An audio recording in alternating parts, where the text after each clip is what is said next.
to you there, sir. Right. And then there's been a lot of talk about the hand-picked Gibson stuff that we do. We go down to Gibson about every 6 weeks and pick out the wood for the guitars that we have done. And it all started out once where I was back in the wood mill and just watching how they sort wood and everything like that, and mostly just the maple.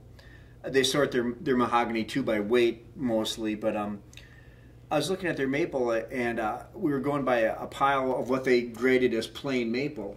And I saw some pretty good flame maple in there. And I said, well, what's the story with this? I mean, this looks pretty flamey.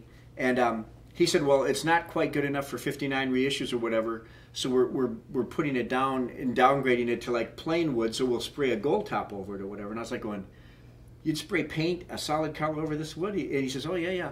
I said, would you sell me whatever I picked out of here at plain top prices if I had guitars made out of it?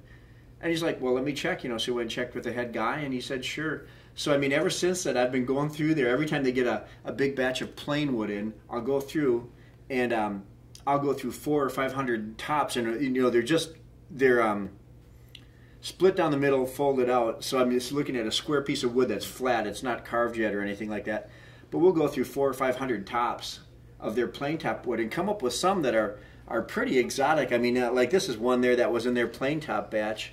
That nice flame, very good looking guitar, and if you look at what an old 59 Les Paul is, 90% of them are like this or even less flamey, so they're very realistic looking. And we have these run in like either 58 reissues or 60 reissues, and it does a very figured looking guitar, a very realistic looking guitar for way less than like what a 59 flame top is. And then I'll trade guitars with you here. And this is then we do just the same thing with their what they call their figured tops or their top grade wood. We'll go through hundreds of tops of those and pick out the very best ones and then use them for guitars of ours. Like this one is one of my favorite tops, but if you catch it in just the right light, it's got just fat, vibrant figurine to it, and it's probably one of the better tops we've gotten down there. And but we'll go through hundreds and hundreds and just pick out the nicest, most exotic looking tops and have guitars made out of them. So I noticed this top is book matched. Are these, and were the 59s book matched at all? Some of them were, some of them weren't. It was kind of hodgepodge. I mean, it's not as precise as it is today. And yeah, like you said, this is book matched, split right down the middle, folded out.